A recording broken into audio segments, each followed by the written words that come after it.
Welcome to the Sunday Feast program. Today we are discussing from Srimad Bhagavatam, Canto 1, Chapter 13, Text 24.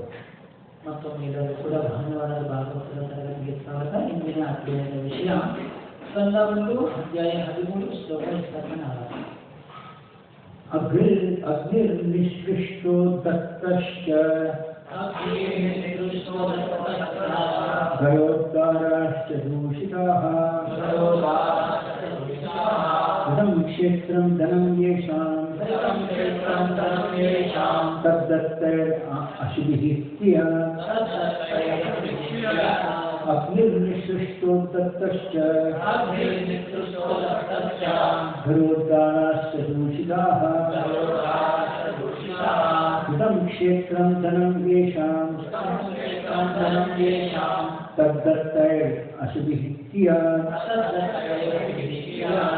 ಅಗ್ನಿರ್ನಿಸೃಷ್ಟೋ ದತ್ತಶ್ಚ ಗಯೋದ್ಗಾರಾಶ್ಚ ದೂಷಿತಾಃ ಇದಂ ಕ್ಷೇತ್ರಂ ಧನಂ ಯೇಷಾಂ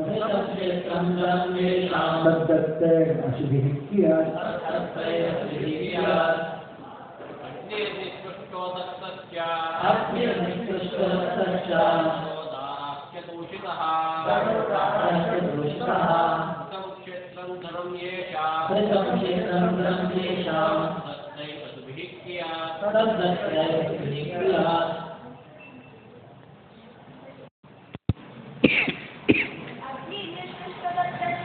ಅಗ್ನಿರ್ನಿಸೃಷ್ಟದತ್ತಶ್ಚ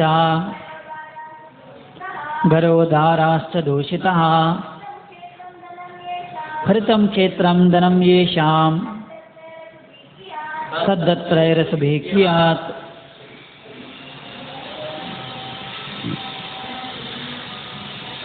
You can read the translation and purport, both Kannada. ಅನುವಾದ. ನೀನು ಮನೆಗೆ ಕಿಚ್ಚಿಟ್ಟು ವಿಷ ಉಣಿಸಿ ಯಾರನ್ನು ಕೊಲ್ಲಲು ಪ್ರಯತ್ನಿಸಿದೆಯೋ ಅವರ ಔದಾರ್ಯದಡಿಯಲ್ಲೇ ಹೊಟ್ಟೆ ಹೊರೆದುಕೊಳ್ಳುವ ಹೀನ ಬದುಕನ್ನು ನಡೆಸುವ ಅವಶ್ಯಕತೆ ಇಲ್ಲ. ನೀನು ಅವರ ಹೆಂಡಿರಲ್ಲೊಬ್ಬಳನ್ನು ಅವಮಾನಿಸಿದಷ್ಟೇ ಅಲ್ಲದೆ ಅವರ ರಾಜ್ಯ ಮತ್ತು ಸಂಪತ್ತನ್ನು ಅಪಹರಿಸಿರುವೆ. ಭಾವಾರ್ಥ ಕೃಷ್ಣ ಕೃಪಾಮೂರ್ತಿ ಅಭಯಚರಣಾರ ಭಕ್ತಿವೇದಾಂತ ಸ್ವಾಮಿ ಶ್ರೀಲ ಪ್ರಭುಪಾದರಿಂದ. ವರ್ಣಾಶ್ರಮ ಧರ್ಮದ ವ್ಯವಸ್ಥೆಯು ಆತ್ಮಸಾಕ್ಷಾತ್ಕಾರದ ಸಲುವಾಗಿ ಹಾಗೂ ಬದುಕಿರುವಾಗಲೇ ಮೋಕ್ಷವನ್ನು ಪಡೆಯುವ ಉದ್ದೇಶಕ್ಕಾಗಿ ಪ್ರತಿಯೊಬ್ಬನ ಜೀವನದ ಒಂದು ಭಾಗವನ್ನು ಸಂಪೂರ್ಣವಾಗಿ ಮೀಸಲಿಟ್ಟಿದೆ. ಅದು ಜೀವನದ ನಿಯಂತ್ರಕ ಕ್ರಮದಲ್ಲಿರುವ ವಿಭಾಗ. ಆದರೆ ಧೃತರಾಷ್ಟ್ರನಂತಹ ವ್ಯಕ್ತಿಗಳು ದಣಿದು ಮಾಗಿದ ಅಪಾರ ವಯಸ್ಸಿನಲ್ಲಿ ಕೂಡ ವೈರಿಗಳ ಉದಾರತೆಯನ್ನು ಒಪ್ಪಿಕೊಳ್ಳುವ ಹೀನ ಸ್ಥಿತಿಯಲ್ಲಿ ಸಹ ಮನೆಯಲ್ಲೇ ಇರಬಯಸುತ್ತಾರೆ. ವಿದುರನು ಇದನ್ನು ಸೂಚಬಯಸಿದನು. ತೇಜೋಭಂಗವಾಗುವ ಅಂತಹ ಔದಾರ್ಯವನ್ನು ಒಪ್ಪಿಕೊಳ್ಳುವುದಕ್ಕಿಂತ ಅವನ ಮಕ್ಕಳಂತೆ ಸಾಯುವುದು ಮೇಲು ಎಂದು ಅವನಿಗೆ ಮನವರಿಕೆ ಮಾಡಿಕೊಟ್ಟನು. 5,000 ವರ್ಷಗಳ ಹಿಂದೆ ಒಬ್ಬ ಧೃತರಾಷ್ಟ್ರನಿದ್ದನು. ಆದರೆ ಇಂದಿನ ಸಂದರ್ಭದಲ್ಲಿ ಪ್ರತಿಯೊಂದು ಮನೆಯಲ್ಲೂ ಧೃತರಾಷ್ಟ್ರರಿದ್ದಾರೆ. ವಿಶೇಷವಾಗಿ ರಾಜಕಾರಣಿಗಳು. ಸಾವಿನ ಕ್ರೂರ ಕೈಯ ಅವರನ್ನು ಎಳೆದುಕೊಂಡು ಹೋಗದಿದ್ದರೆ ಅಥವಾ ಯಾವುದಾದರೂ ವಿರೋಧ ಶಕ್ತಿ ಅವರನ್ನು ಕೊಲ್ಲದಿದ್ದರೆ ರಾಜಕೀಯ ಚಟುವಟಿಕೆಗಳಿಂದ ನಿವೃತ್ತರಾಗುವುದೇ ಇಲ್ಲ. ಮನುಷ್ಯ ಜೀವನದ ಕೊನೆಯವರೆಗೂ ತನ್ನ ಕುಟುಂಬ ಜೀವನಕ್ಕೆ ಅಂಟಿಕೊಂಡಿರುವುದು ಹೀನತೆಯ ಪರಾಕಾಷ್ಠೆಯಾಗಿದೆ. ಈ ವರ್ತಮಾನದ ಸಂದರ್ಭದಲ್ಲೂ ಕೂಡ ಅಂತಹ ಧೃತರಾಷ್ಟ್ರರಿಗೆ ಉಪದೇಶಿಸಲು ವಿದುರರ ಅಗತ್ಯ ಖಂಡಿತವಾಗಿಯೂ ಇದೆ. ಉಪಜ್ಞಾನತಿಮಿರಾಂಧಸ್ಯ ಜ್ಞಾನಾಂಜನಶಲಾಕಯ ಚಕ್ಷುರ್ಮಿಲಿತಮೇನ ತಸ್ಮೈ ಶ್ರೀ ಗುರವೇ ನಮಃ. ಶ್ರೀ ಚೈತನ್ಯಮನೋಭೀಷ್ಟಂ ಸ್ಥಾಪಿತಂ ಏನ ಭೂತಲೆ ಸ್ವಯಂ ರೂಪಕದಾ ಮಹ್ಯಂ ದದಾತಿ ಸ್ವಪದಾಂತಿಕಂ. ವಂದೇಹಂ ಶ್ರೀಗುರೋ ಶ್ರೀಯುತಪದಕಮಲಂ ಶ್ರೀಗುರುನ್ ವೈಷ್ಣವಾಂಶ್ಚ ಶ್ರೀರೂಪಂ ಸಾಗ್ರಜಾತಂ ಸಗುಣರಘುನಾಥಾನ್ವಿತಂ ತಂ ಸಜೀವಂ ಸಾದ್ವೈತಂ ಸಾವಧೂತಂ ಪರಿಜನಸಹಿತಂ ಕೃಷ್ಣ ಚೈತನ್ಯದೇವಂ ಶ್ರೀರಾಧಾಕೃಷ್ಣಪಾದಾನ್ ಸಗಣಲಲಿತ ಶ್ರೀ ವಿಶಾಖಾನ್ವಿತಾಂಶ್ಚ. ಹೇ ಕೃಷ್ಣ ಕರುಣಾ ಸಿಂಧು ದೀನಬಂಧೋ ಜಗತ್ಪತೆ ಗೋಪೇಶ ಗೋಪಿಕಾಕಾಂತ ರಾಧಾಕಾಂತ ನಮೋಸ್ತುತೆ. ತಪ್ತಕಾಂಚನ ಗೌರಾಂಗಿ ರಾಧೇ ವೃಂದಾವನೇಶ್ವರಿ ವೃಷಭಾನುಸುತೆ ದೇವಿ ಪ್ರಣಮಾಮಿ ಹರಿಪ್ರಿಯೆ. ವಾಂಛಾಕಲ್ಪತರುಭ್ಯಶ್ಚ ಕೃಪಾಸಿಂಧುಭ್ಯೇವ ಚ ಪತಿತಾನಾಂ ಪಾವನೇಭ್ಯೋ ವೈಷ್ಣವೇಭ್ಯೋ ನಮೋ ನಮಃ. ಜೈ ಶ್ರೀ ಕೃಷ್ಣ ಚೈತನ್ಯ ಪ್ರಭು ನಿತ್ಯಾನಂದ ಶ್ರೀ ಅದ್ವೈತ ಗದಾಧರ ಶಿವಾಚಾರ್ಯ ಗೌರ ಭಕ್ತವೃಂದ. Hare Krishna, Hare Krishna, Krishna Krishna, Krishna Krishna, Hare Hare, Hare Rama, Hare Rama, Rama Rama, Hare Hare. Muham karudi vachalam pangam nange digirum bhaktipadamam mande Shri Gurum Dinatarnam Paramanandamadam Shri Chaitanya Vishwaram. Hare Krishna. So in this chapter entitled Dhritarashtra Quits Home, we see that actually Vidura is using some very strong words to Dhritarashtra. ಈ ಒಂದು ಅಧ್ಯಾಯದ ಹೆಸರು ಪೀಠಿಕೆ ಧೃತರಾಷ್ಟ್ರನ ಗೃಹತ್ಯಾಗ. ಈ ಅಧ್ಯಾಯದಲ್ಲಿ ಈ ಒಂದು ಭಾವಾರ್ಥದಲ್ಲಿ ವಿದುರ ಸ್ವಲ್ಪ ಹೆಚ್ಚಿನ ಸ್ಟ್ರಾಂಗ್ ಆದಂಥ ಕೆಲವೊಂದು ಮಾತುಗಳನ್ನು ಮಾತಾಡ್ತಾ ಇದ್ದಾರೆ ಧೃತರಾಷ್ಟ್ರನ ಬಳಿ. So Srila Prabhupada starts the purport by mentioning that Krishna established this system of Varnashrama system so that one could elevate oneself in the human form of life. ಪ್ರಭುಪಾದರು ಭಾವಾರ್ಥದಲ್ಲಿ ಪ್ರಾರಂಭನೆ ಈ ಪ್ರಕಾರವಾಗಿ ಪ್ರಾರಂಭ ಮಾಡ್ತಿದ್ರೆ, ಭಗವಂತ ಶ್ರೀಕೃಷ್ಣನ ವರ್ಣಾಶ್ರಮ ಧರ್ಮವನ್ನು ಮಾನವ ಕುಲದ ಉನ್ನತಿಗೆ ಉದ್ಧಾರಕ್ಕೋಸ್ಕರ ರಚಿಸಲ್ಪಟ್ಟಿದ್ದಾರೆ. The reason is that man is supposed to live for 100 years, so which is divided into 4 classes. The first 25 years of a human form, one is supposed to be a brahmachari, in which he learns about the scriptures, etc. ಮನುಷ್ಯ ಜೀವನವನ್ನು 100 ವರ್ಷಗಳಿಗೆ ನಾವು ಹೋಲಿಕೆ ಮಾಡಿಕೊಂಡ್ರೆ ಅದನ್ನು 4 ಭಾಗಗಳಾಗಿ ವಿಂಗಡಣೆಯಾಗಿ ಮಾಡಿದ್ದಾರೆ. ಅದರಲ್ಲೂ ಕೂಡ ಮೊದಲನೇದಾಗಿ 25 ವರ್ಷಗಳ ಕಾಲ ಇದೆಯಲ್ಲ, ಅದನ್ನು ಬ್ರಹ್ಮಚಾರಿಯಾಗಿ ನಾವು ಪಾಲನೆಯನ್ನು ಮಾಡಬೇಕು. Then with that knowledge he has gained, materially, spiritually, whatever way, he is supposed to enter Grihastha Ashram and live in the Grihastha Ashram for the next 25 years. Grihastha Ashram is a place where he earns money for his sustenance and family's maintenance. ಮುಂದಿನ 25 ವರ್ಷಗಳನ್ನು ಒಬ್ಬ ವ್ಯಕ್ತಿ ಈ ಒಂದು ಬ್ರಹ್ಮಚರ್ಯ ಆಶ್ರಮದಲ್ಲಿ ಇದ್ದುಕೊಂಡು ಜ್ಞಾನ ಸಂಪಾದನೆಯನ್ನು ಮಾಡ್ತಾ ಆ ವ್ಯಕ್ತಿ ಏನು ಮಾಡಬೇಕಂದ್ರೆ ಗೃಹಸ್ಥಾಶ್ರಮಕ್ಕೆ ಹೋಗಬೇಕು. ಗೃಹಸ್ಥಾಶ್ರಮಕ್ಕೆ ಹೋಗಿ ಅಲ್ಲಿ ಪುನಃ 25 ವರ್ಷಗಳ ಕಾಲ ಅವ್ರೇನು ಮಾಡಬೇಕು, ಜೀವನವನ್ನು ಮಾಡಬೇಕು. ಅಲ್ಲಿ ಅವರು ಹಣ ಸಂಪಾದನೆಯಂತಹ ಒಂದು ದೈನಂದಿನ ಜೀವನಕ್ಕೆ ಏನೆಲ್ಲ ಬೇಕೋ ಅದರ ವ್ಯವಸ್ಥೆಯನ್ನು ಅವರಲ್ಲಿ ಮಾಡ್ಕೋಬೇಕು. Also grihasthashrama is the one which is supposed to maintain the other 3 ashramas, that is brahmachari, vanaprastha and sannyasi, because in other ashramas there is no means for livelihood. ಗೃಹಸ್ಥಾಶ್ರಮದಲ್ಲಿ ತುಂಬ ಇನ್ನೂ ಮುಖ್ಯವಾದಂಥ ಒಂದು ವಿಚಾರ ಏನಂದರೆ, ಗೃಹಸ್ಥಾಶ್ರಮದಲ್ಲಿ ಗೃಹಸ್ಥರಾದವರು ನಾವೇನು ಮಾಡ್ಕಣೆ ಮಿಕ್ಕುಳಿದಂತಹ 3 ಆಶ್ರಮಗಳನ್ನು ಆರೈಕೆ ಮಾಡಬೇಕು. ಯಾಕಂದರೆ ಕೇವಲ ಗೃಹಸ್ಥರು ಮಾತ್ರ ಏನು ಮಾಡ್ತಾರೆ, ಇಲ್ಲಿ ಹಣವನ್ನು ಸಂಪಾದನೆಯನ್ನು ಮಾಡ್ತಾರೆ. ಮಿಕ್ಕ ಬ್ರಹ್ಮಚರ್ಯದಲ್ಲಿ, ಸನ್ಯಾಸಾಶ್ರಮದಲ್ಲಿ ಮತ್ತು ವಾನಪ್ರಸ್ಥದಲ್ಲಿ ಅವರು ಹಣ ಗಳಿಕೆಯನ್ನು ಮಾಡೋದಿಲ್ಲ. ಹಾಗಾಗಿ ಗೃಹಸ್ಥರು ಅವರನ್ನು ಏನು ಮಾಡಬೇಕಂದ್ರೆ ಅವರಿಗೆ ನಾವು ಆಶ್ರಯವನ್ನು ಕೊಡಬೇಕು. Now Grihasthashrama is supposed to give charity, otherwise from his income. Otherwise he is taking the reactions for his karma. If he just eats the fruits of his income, he is eating his karma. So he is supposed to give a part of the income as charity. So Srila Rupa Goswami mentions, of course those days the difference, the kind of living was different. Nowadays Acharyas say that at least we should try to give 10% of our income to the temples for the maintenance of the temple. ಅದೇ ಪ್ರಕಾರವಾಗಿ ಗೃಹಸ್ಥಾಶ್ರಮದಲ್ಲಿ ಮುಖ್ಯವಾಗಿ ನಾವೇನು ಮಾಡಿ ಈ ನಿಟ್ಟಿನಲ್ಲಿ ನಾವು ದಾನಗಳನ್ನು ಮಾಡಬೇಕು. ದಾನವನ್ನು ಮಾಡ್ತಾ ನಾವೇನು ಮಾಡಬೇಕಂದ್ರೆ ಕೆಲವರಿಗೆ ದಾನಗಳನ್ನು ಮಾಡ್ತಾ ನಾವು ಮಾಡಿದಂತಹ ಕರ್ಮ ಇದೆಯಲ್ಲ, ಆಗ ಕರ್ಮ ಬಂಧನದಿಂದ ಮುಕ್ತಿಯನ್ನು ನಾವು ಪಡಿತೀವಿ. ಹಿಂದಿನ ಕಾಲದಲ್ಲಿ ರೂಪ ಗೋಸ್ವಾಮಿಯವರು ಅಂದಿನ ಜೀವನದ ಕ್ರಮ ಹೇಗಿತ್ತಂದರೆ, ಒಬ್ಬ ಗೃಹಸ್ಥರಾದವರು ಅವರಲ್ಲಿ ಪ್ರತಿಶತ 50 ಭಾಗ ದಾನವನ್ನು ಮಾಡಬೇಕಾಗಿತ್ತು.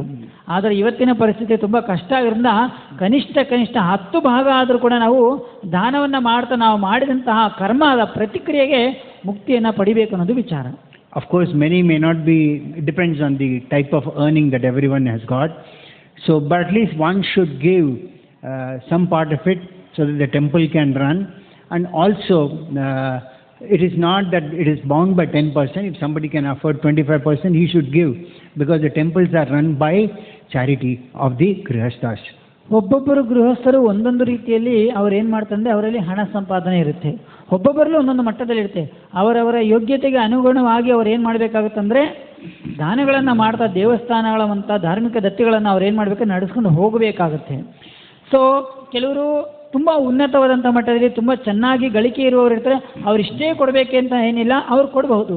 ಕೆಲವರ ಗಳಿಕೆಯಲ್ಲಿ ಕಡಿಮೆ ಇರುತ್ತೆ, ಅವರು ಕನಿಷ್ಠ ಸ್ವಲ್ಪ ಅದು ಕೊಡ್ತಾ ಅವರು ಈ ಒಂದು ದೇವಸ್ಥಾನದ ಕಾರ್ಯಕ್ರಮಗಳಲ್ಲಿ ಸಹಕಾರಿಯಾಗಬೇಕು. So after 50 years, the husband is supposed to go on a vanaprastha, sometimes along with his wife, or at least he should go so that he can prepare for the next life. ಈ ಪ್ರಕಾರ ಈ ಗೃಹಸ್ಥಾಶ್ರಮ ಜೀವನದಲ್ಲಿ ಇಷ್ಟೆಲ್ಲ ಕಾರ್ಯಗಳನ್ನು ಮಾಡ್ತಾ ಸಾರ್ಥಕತೆಯನ್ನು ಮಾಡ್ತಾ 50 ವರ್ಷದ ನಂತರ ಗೃಹಸ್ಥನ ಏನು ಮಾಡಬೇಕಂದ್ರೆ ತಾನು ತನ್ನ ಪತ್ನಿಯ ಒಡಗೂಡಿ ಅವ್ರೇನು ಮಾಡಬೇಕು, ವಾನಾಶ್ರಮ ಧರ್ಮಕ್ಕೆ ಹೋಗಬೇಕಾಗುತ್ತೆ. ಕೆಲವೊಮ್ಮೆ ಪತ್ನಿ ಇಲ್ಲಾಂದರೂ ಆ ಒಬ್ಬ ಗೃಹಸ್ಥನಾದರೂ ಕೂಡ ವಾನಾಶ್ರಮಕ್ಕೆ ಅವರು ವಾನಪ್ರಸ್ಥ ಆಶ್ರಮಕ್ಕೆ ಅವರು ಹೋಗಬೇಕಾಗುತ್ತೆ. This lasts for 25 years, and after that, if he has gone with his wife, the wife should come back to home because she is always to be under the shelter of her children or so, and he continues as a sannyasa ashram. With that, his life comes to an end. That is with that he prepares for the next life. ಈ ಪ್ರಕಾರವಾಗಿ ಅವ್ರ ಜೊತೆನೂ ಕೂಡ ವಾನಪ್ರಸ್ಥ ಆಶ್ರಮಕ್ಕೆ ಪತ್ನಿಯೂ ಕೂಡ ಬಂದಿದ್ರೆ ಅಲ್ಲಿ ಏನಾದರೂ ಉಳಿದ 75 ವರ್ಷಗಳಲ್ಲಿ ಆ ವ್ಯಕ್ತಿ ದೇಹವನ್ನು ಬಿಟ್ಟರೆ ಮತ್ತೆ ಅವರ ಜೊತೆ ಹೋದಂಥ ಪತ್ನಿ ಮತ್ತೆ ಅವರು ಮನೆಗೆ ಬರಬೇಕು. ಕಾರಣ ಪತ್ನಿ ಅಥವಾ ಹೆಂಗಸು ಯಾವಾಗಲೂ ಕೂಡ ಐದರ ತಂದೆಯ ಆಶ್ರಯದಲ್ಲಿ, ಗಂಡನ ಆಶ್ರಯದಲ್ಲಿ ಅಥವಾ ಯಜಮಾನರ ಆಶ್ರಯದಲ್ಲಿ ಇರಬೇಕಾಗುತ್ತೆ. ಈ ಪ್ರಕಾರವಾಗಿ ಒಬ್ಬ ವ್ಯಕ್ತಿ ತನ್ನ ಜೀವನವನ್ನು ಮಾಡಬೇಕಾಗುತ್ತೆ ಅನ್ನೋದು ವರ್ಣಾಶ್ರಮ ಧರ್ಮದ ಪದ್ಧತಿ. So in the case of Dhritarashtra, the very name Dhritarashtra means one who forcibly acquires land, or here Rashtra means nation or kingdom. ಇಲ್ಲಿ ಈಗ ನಾವು ಧೃತರಾಷ್ಟ್ರನ ಬಗ್ಗೆ ತಿಳುವಳಿಕೆಯನ್ನು ಪಡೆಯೋಣ. ಧೃತರಾಷ್ಟ್ರ ಅನ್ನೋ ಪದದ ಅರ್ಥನೇನೆಂದರೆ ಯಾವೊಬ್ಬ ವ್ಯಕ್ತಿ ಬಲವಂತವಾಗಿ ಜಾಗವನ್ನು ಆಕ್ರಮಣ ಮಾಡಿಕೊಡ್ತಾರಲ್ವ ಅವ್ರಿಗೆ ಧೃತರಾಷ್ಟ್ರ ಅಂತ ಕರೀತಾರೆ. ಇಲ್ಲಿ ಧೃತ ಮತ್ತು ರಾಷ್ಟ್ರ ಅಂದರೆ ದೇಶ. Now Dhritarashtra, right from the beginning, if we see, I'm not going into Mahabharata, he did not have the qualities or qualifications to become a king. ನಾವು ಮಹಾಭಾರತದಲ್ಲಿ ಡೀಟೇಲ್ ಆಗಿ ಹೋಗ್ತಿಲ್ಲ, ಆದರೂ ಕೂಡ ಮಹಾಭಾರತದಲ್ಲಿ ನಾವು ಧೃತರಾಷ್ಟ್ರನ ಬಗ್ಗೆ ನೋಡಿದಾಗ ಅವರಿಗೆ ನಿಜವಾಗ್ಲೂ ಕೂಡ ರಾಜನಾಗುವಂತಹ ಅರ್ಹತೆ ಇರಲಿಲ್ಲ. His elder brother was qualified, but he became a king and he died at a very premature stage. So there was no one else except Dhritarashtra to take that position. The third one was Vidura, who was actually had the qualifications, but he was born of a Shudrani woman. So he was not qualified to take up that position. So the position fell into Dhritarashtra's hands. ಈ ಪ್ರಕಾರವಾಗಿ ಧೃತರಾಷ್ಟ್ರನ ಸಹೋದರನಾದಂತಹ ಪಾಂಡು ಅವರು ಏನಂದರೆ ರಾಜನಾಗೋಕ್ಕೆ ಅರ್ಹತೆ ಇತ್ತು, ಆದರೆ ಅವರು ಕಡಿಮೆ ವಯಸ್ಸಿನಲ್ಲೇ ದೇಹವನ್ನು ಬಿಡ್ತಾರೆ. ಅದಾದಮೇಲೆ ಇನ್ನೇನು ಜವಾಬ್ದಾರಿ ಧೃತರಾಷ್ಟ್ರನಿಗೆ ಬರುತ್ತೆ. ಇನ್ನೊಬ್ಬರು ತಮ್ಮ ಇರ್ತಾರೆ ವಿದುರ. ಆ್ಯಕ್ಚುಲಿ ವಿದುರ ಒಬ್ಬ ರಾಜನಾಗೋದಕ್ಕೆ ಅರ್ಹತೆ ಇತ್ತು, ಆದರೆ ಅವರು ದಾಸಿಪುತ್ರನ ಮಗನಾಗಿರೋದ್ರಿಂದ ಅವರನ್ನು ರಾಜನಾಗಿ ಮಾಡಲಿಲ್ಲ, ಆದರೆ ಧೃತರಾಷ್ಟ್ರನನ್ನೇ ರಾಜನನ್ನಾಗಿ ಮಾಡಿದರು. So right from his birth, Dhritarashtra had the tendency to enjoy everything in life. ಈ ಪ್ರಕಾರವೇ ಜನ್ಮತಃ ಪ್ರಾರಂಭದಿಂದನೂ ಕೂಡ ಧೃತರಾಷ್ಟ್ರ ಎಲ್ಲವನ್ನೂ ಕೂಡ ಭೋಗಿಸಬೇಕೆನ್ನುವಂತಹ ಪ್ರವೃತ್ತಿ ಅವರಲ್ಲಿತ್ತು. And he had many sons, of which Duryodhana was the chief, and Duryodhana had a higher mentality of enjoying everything.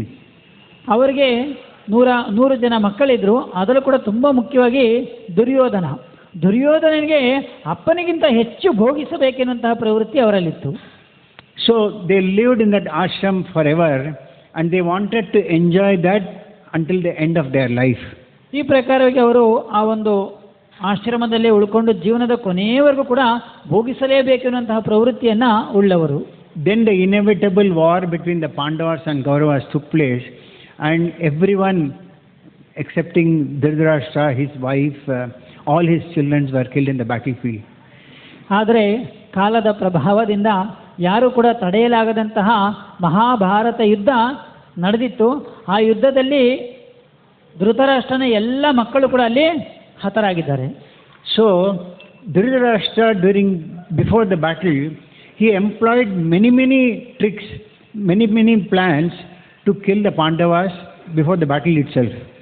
Mahabharata ಯುದ್ಧ ಸಂಗ್ರಾಮಕ್ಕೂ ಮುಂಚೆನೇ ಧೃತರಾಷ್ಟ್ರ ಹಲವಾರು ಸಂಚಿಕೆಗಳನ್ನು ಹೂಡಿ ಹಲವಾರು ರೀತಿಯಾದಂತಹ ವಿಚಾರಗಳಿಂದ ಹೇಗಾದರೂ ಮಾಡಿ ಪಾಂಡವರನ್ನು ಸಂಹಾರ ಮಾಡಬೇಕು ಅಂತ ಪ್ರಯತ್ನ ಪಟ್ಟವರು.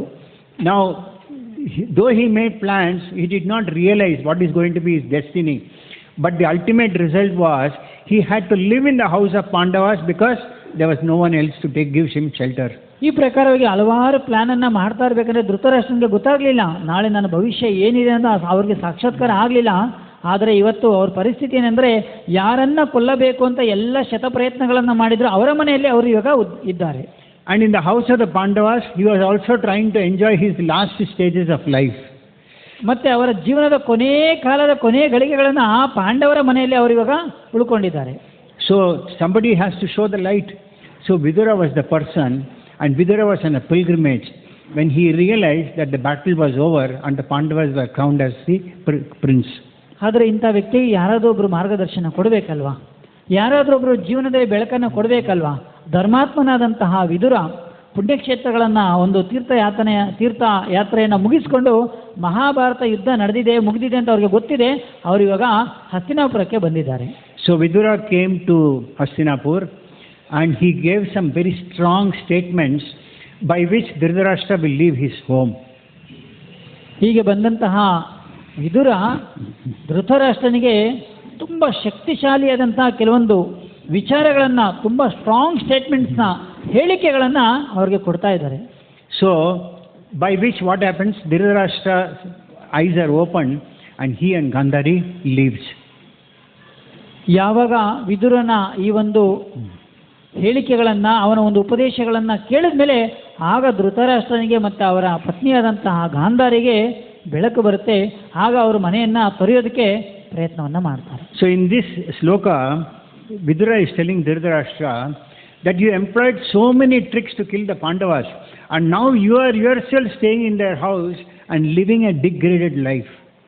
ವಿದುರ ಹೇಳ್ತಾ ಇದ್ದಾರೆ, ಎಂಥ ಮಾತನ್ನು ಹೇಳ್ತಾ ಇದ್ದಾರೆ ಧೃತರಾಷ್ಟ್ರ, ಅಣ್ಣ ಯಾರನ್ನ ಕೊಲ್ಲಬೇಕಂತ ಶತಪ್ರಯತ್ನಗಳನ್ನು, ಸಾವಿರಾರು ಪ್ರಯತ್ನಗಳನ್ನು ಮಾಡಿ ಕಡೆಗೆ ಅದೆಲ್ಲವೂ ಕೂಡ ಪ್ರಯತ್ನಗಳು ಯಾವುದೇ ಫಲಕಾರಿಯಾಗದೆ ಕೊನೆಗೆ ಅವರ ಮನೆಯಲ್ಲೇ ನೀನು ಉಳ್ಕೊಂಡು ಅವ್ರ ಜೊತೆಯಲ್ಲೇ ಅವ್ರು ಕೊಟ್ಟಂತಹ ಅನ್ನವನ್ನು ತಿನ್ಕೊಂಡಿದ್ದೀಯಲ್ಲ, ಇದಕ್ಕಿಂತ ಕೀಳಾದಂಥ ಒಂದು ಪರಿಸ್ಥಿತಿ ಯಾರಿಗಾದ್ರೂ ಬರುತ್ತಾ? And you are subsisting on their charity. In other words, you see many times people go and ask for begging and people give something out of that goodwill. Something like that is Dhritarashtra. They have not put the word begging, but Dhritarashtra's condition in Pandava's house was like that because he wanted to kill them. But he had no other means for sustenance other than taking food from Pandavas. ಇದು ಯಾವ ರೀತಿ ಇದೆ ಅಂದರೆ, ಒಬ್ಬ ರಾಜನಾದವನು ನಾವು ಬೇರೆ ಯಾರಾದರೂ ಒಬ್ಬ ಭಿಕ್ಷುಕ ಬಂದರೆ ಅವನಿಗೆ ಬೇಡಿಕೊಂಡ್ರೆ ಅವ್ರಿಗೆ ಏನು ಮಾಡ್ತಾರೆ ಅಂದರೆ ಸ್ವಲ್ಪ ಭಿಕ್ಷೆಗಳನ್ನು ಕೊಡ್ತಾರೆ. ಅದೇ ರೀತಿಯೇ ನಿಂದು ಪರಿಸ್ಥಿತಿ ಇದೆ ಇಲ್ಲಿ. ಒಬ್ಬ ರಾಜನಾಗಿದೆಯಾ, ಇಷ್ಟೆಲ್ಲ ಮಾಡಬಾರದ ಪ್ರಯತ್ನಗಳನ್ನು ಮಾಡಿದ್ಯಾ, ಇವತ್ತು ಅವ್ರ ಮನೇಲಿ ಭಿಕ್ಷೆ ರೀತಿಯಲ್ಲಿ ನೀನು ತಗೊಂಡು ಜೀವನವನ್ನು ಮಾಡ್ತಾ ಇದೆಯಾ. So Vidura is advising it is better to die than to be in somebody's house whom you tried to kill. Vidura ಎಂಥ ಮಾತನ್ನು ಹೇಳ್ತಾ ಇದ್ದಾರೆ ಅಂದರೆ, ನಿಜವಾಗ್ಲೂ ಕೂಡ ಈ ಸಮಯದಲ್ಲಿ ನಿನ್ನ ಮಕ್ಕಳು ಮಹಾಭಾರತ ರಣರಂಗದಲ್ಲಿ ಸಂಹಾರ ಆಗಿದಾರಲ್ಲ, ಅದೇ ಪ್ರಕಾರವಾಗಿ ನೀನು ಸತ್ತಿದ್ರೆ ಒಳ್ಳೆಯದು.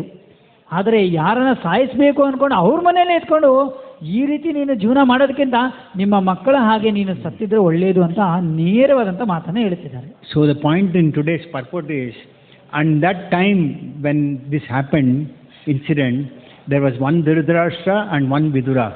But now, Srila Prabhupada mentions that the whole world is full of Dhritarashtras and maybe few Viduras.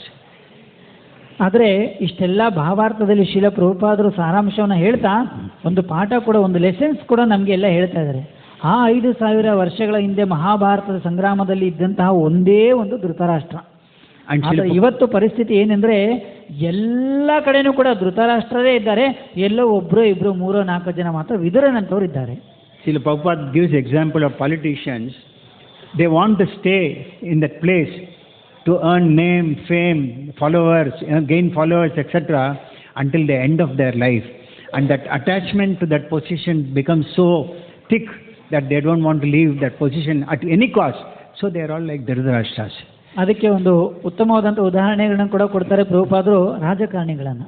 ಸಾಮಾನ್ಯವಾಗಿ ರಾಜಕಾರಣಿಗಳಿಗೆ ಎಷ್ಟು ವಯಸ್ಸಾಗಿರುತ್ತೆ, ಅರಳು ಮರಳು ಅನ್ನೋ ಥರ ಇರ್ತಾರೆ. ಅಷ್ಟು ವರ್ಷ ಆದರೂ ಕೂಡ ಅವರು ತಮ್ಮ ಪದವಿಗಳನ್ನು ಬಿಡೋದಕ್ಕೆ ಅವರು ಪ್ರಯತ್ನವನ್ನು ಮಾಡೋದಿಲ್ಲ.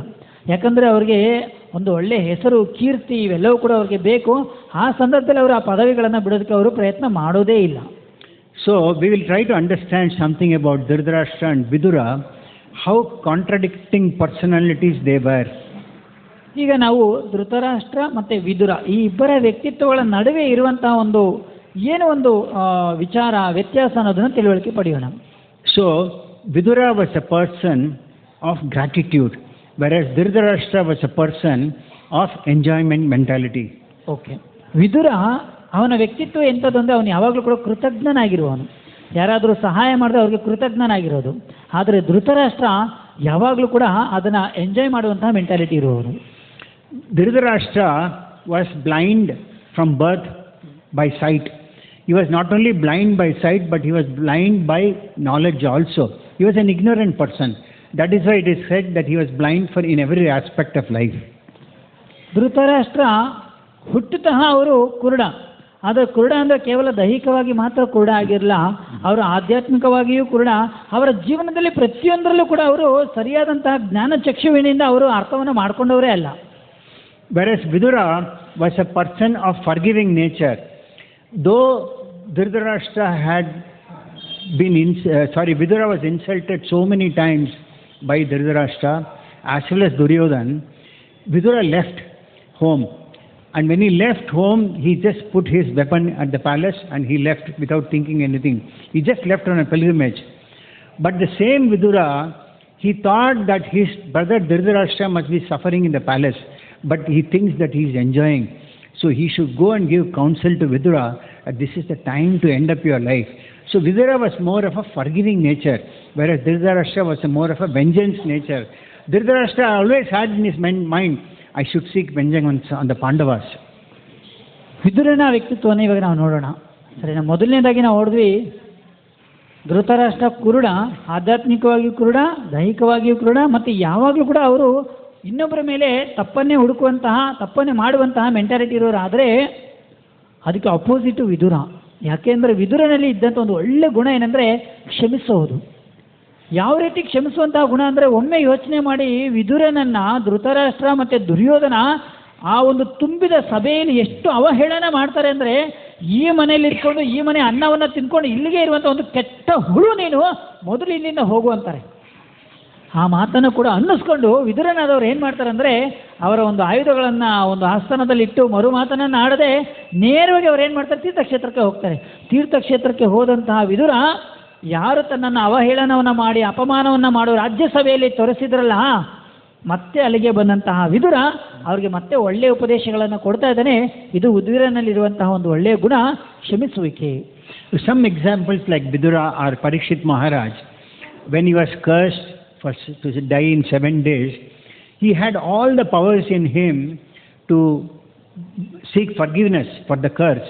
He had contacts with snake charmers, he had contacts with physicians, he was a devotee of the Lord. He saw the Lord himself. He could have told the Lord that I need to be protected. He thought it's a blessing in disguise, and he left his kingdom, family, treasure, everything. In no time he left, just like Srila Prabhupada mentions, Bhaktisiddhanta Saraswati Thakur mentioned that material thing, opulence is like a stool. ಇಲ್ಲಿ ಇನ್ನೊಂದು ಉದಾಹರಣೆಯನ್ನು ನಮಗೆ ಹೇಳ್ತಾ ಇದ್ದಾರೆ. ಒಂದು ಪರೀಕ್ಷಿತ್ ಮಹಾರಾಜ್ ಮತ್ತು ವಿದುರ. ಪರೀಕ್ಷಿತ್ ಮಹಾರಾಜ್ ಮತ್ತು ವಿದುರ ಅವರಿಗೆ ಯಾವಾಗ ಈ ರೀತಿ ವಿದುರನಿಗೆ ಅವಮಾನ ಆಗುತ್ತೆ, ಪರೀಕ್ಷಿತ್ ಮಹಾರಾಜ್ಗೆ ಶಾಪ ಬರುತ್ತೆ. ಏನು, ಇನ್ನು 7 ದಿನಗಳಲ್ಲಿ ನೀವು ಸಾಯ್ತೀರಾ ಅಂತ.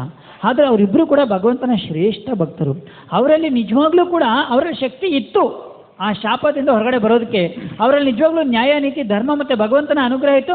ಅವರಿಗೆ ಎಲ್ಲರ ಒಂದು ಪರಿಚಯ ಕೂಡ ಇತ್ತು. ಅವರೊಂದು ಪ್ರಯತ್ನವನ್ನು ಮಾಡಬಹುದಾಗಿತ್ತು ಶಾಪದಿಂದ ಮುಕ್ತರಾಗೋದಕ್ಕೆ. ಅದೇ ಸಮಯದಲ್ಲಿ ವಿದುರ ಕೂಡ ಅಲ್ಲಿ ಏನು ಮಾಡ್ಬೋದಾಯಿತು, ಅವರು ಇದು ಮಾಡಬಹುದಾಗಿತ್ತು.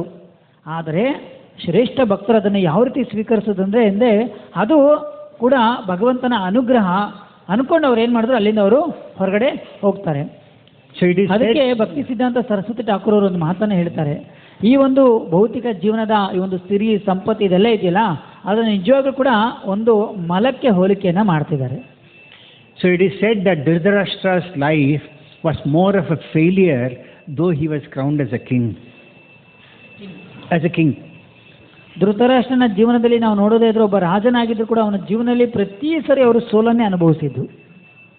So there is a big chapter in Mahabharata called Vidura Niti, where Vidura advises and Dhritarashtra inquires further and further. Please enlighten me. Please enlighten me. And Vidura goes on giving moral instructions to Dhritarashtra, giving many examples. We will not go into detail, but we will understand the essence of that today. ಮಹಾಭಾರತದ ದೊಡ್ಡದಾದಂಥ ಒಂದು ಗ್ರಂಥದಲ್ಲಿ ಒಂದು ಭಾಗ, ತುಂಬ ಮುಖ್ಯವಾದಂಥ ಭಾಗ ಏನಂದರೆ ಅದು ವಿದುರ ನೀತಿ. ಆ ವಿದುರ ನೀತಿ ಭಾಗದಲ್ಲಿ ಧೃತರಾಷ್ಟ್ರನಿಗೆ ಹಲವಾರು ನೀತಿಗಳನ್ನು ಅವರು ಹೇಳ್ತಾ ಹೋಗ್ತಾರೆ. ಆ್ಯಂಡ್ ಧೃತರಾಷ್ಟ್ರ ಕೂಡ ಅದನ್ನು ಕೇಳ್ತಾ ಹೋಗ್ತಾರೆ. ಸೊ ಅಷ್ಟೊಂದು ನೀತಿಗಳಲ್ಲಿ ಕೆಲವೊಂದನ್ನು ಪ್ರಭು ಇವರು ನಮಗೆ ಹೇಳ್ತಾರೆ. Vidura was a very, very diplomatic person, very cunning, very diplomatic.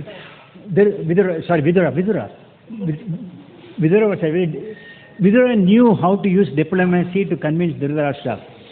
So Vidura used initially in the Niti, you see, he used some very attractive language to make Dhritarashtra hear his instructions. So he's glorified, you are a very great king, this, that and all those things. By that he laid the ground for Dhritarashtra to hear his instructions. Vidura ಎಷ್ಟು ನೈಪುಣ್ಯವಂತನಾಗಿದೆ ಅಂದರೆ, ಮೊದಲು ಧೃತರಾಷ್ಟ್ರನಿಗೆ ಅವ್ರಿಗೆ ತುಂಬ ಚೆನ್ನಾಗಿ ಅವ್ರಿಗೆ ಹೊಗಳ್ತಾರೆ. ನೀನು ಒಳ್ಳೆ ರಾಜ, ಇಷ್ಟು ವರ್ಷಗಳು ನೀನು ಮಾಡ್ಕೊಂಡು ಬಂದಿದೆಯಾ ಅಂತ ಹೇಳ್ತಾ ಹೇಳ್ತಾ ಕ್ರಮೇಣವಾಗಿ ಅವ್ರಿಗೆ ಆ ನೀತಿಗಳನ್ನು ಕೇಳುವಂತೆ ಅವರನ್ನು ಮನವೊಲಿಸ್ತಾರೆ. So some of the things that he says as per Shastras, it is better not to have any son rather than even one son who is like a poison in the family. ಅವ್ರಿಗೆ ಹೇಳ್ತಾರೆ, ನಿಜವಾಗ್ಲೂ ಕೂಡ ಸಂಸಾರದಲ್ಲಿ ಮಕ್ಕಳಿಲ್ಲ ಅಂದರೂ ಪರವಾಗಿಲ್ಲ, ಆದರೆ ಒಬ್ಬ ಮಗ ಏನಾದರೂ ವಿಷಪೂರಿತನಾದರೆ ಅದಕ್ಕಿಂತ ಮಕ್ಕಳೇ ಇಲ್ಲ ಅನ್ನೋದೇ ತುಂಬ ಮುಖ್ಯವಾದಂಥ ವಿಚಾರ ಅಂತ ಹೇಳ್ತಾರೆ.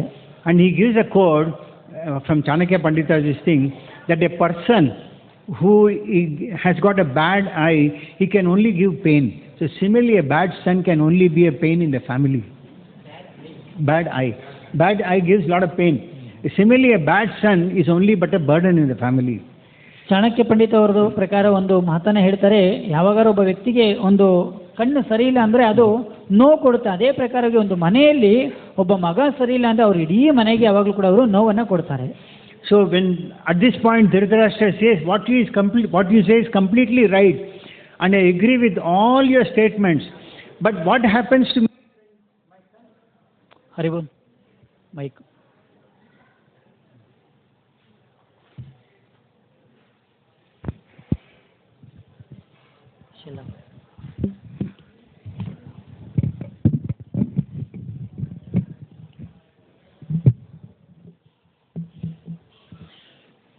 Dhritarashtra says, but when my son comes in front of me, I forget all the instructions that you have given me.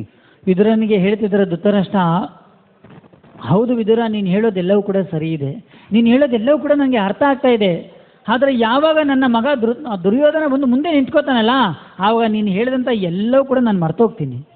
And when Duryodhana comes and says something contradictory, Dhritarashtra keeps silent. That means he is accepting Duryodhana's statements, not Vidura's. ಯಾವಾಗ ಧೃತರಾಷ್ಟ್ರನ ಮುಂದೆ ಮಗನಾದಂತಹ ದುರ್ಯೋಧನ ಬಂದು ಅವ್ರು ಏನಾರು ಒಂದು ವಿಚಾರ ಹೇಳಿದ್ರೆ ಆವಾಗ ಇವರು ಏನೋ ಅದಕ್ಕೆ ಪ್ರತ್ಯುತ್ತರ ಕೊಡೋಕೆ ಹೋಗೋದಿಲ್ಲ, ಅವ್ರು ಹೇಳಿದ್ರೆ ಹಾಗೆ ಒಪ್ಕೊಂಡ್ಬಿಡ್ತಾರೆ.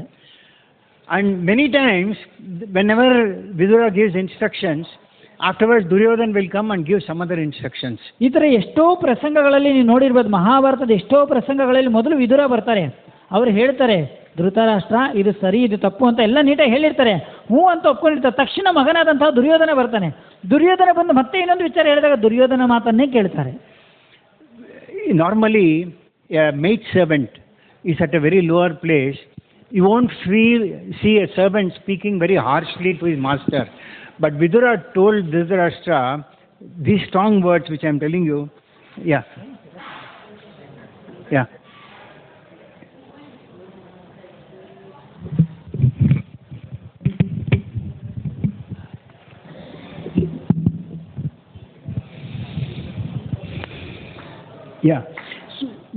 So Vidura straight away on Dhritarashtra's face he said, you tried to burn them in the Varnavan. You tried to give Bhima poison. This way you tried to kill them so many ways, but still you didn't have any consciousness that you are having that guilty that you have done these things to them.